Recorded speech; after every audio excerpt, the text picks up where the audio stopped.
নমস্কার। আনন্দ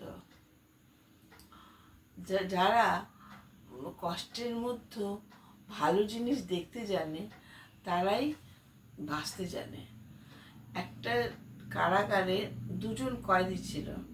একটা কয়েদি জানলা দিয়ে আকাশের তারা দেখতো, আর একটা কয়েদি জানলা দিয়ে বৃষ্টিতে ভেজা কাদা দেখতো। দেখতে জানাটাই আসল কথা। আসল কথা, জীবনকে ভালোবাসতে হবে। যে দুঃখ পেলেও দুঃখগুলোকে একটা খাতায় লিখে ফেলতো, তার দুঃখগুলো তখনই ঝরে পড়তো, তার কারণে দুঃখ থাকতো না। কষ্ট সেই নতুন করে সূর্যকে দেখতে জানতো। সে নতুন দিনের কথা ভাবতে পারতো। কষ্ট শুধু কষ্ট দেয় তা না, কষ্ট কিন্তু অনেক জ্ঞানও দেয়। কষ্টকে যে বড় করে দেখে তার কোনোদিন কষ্ট দূর হয় না।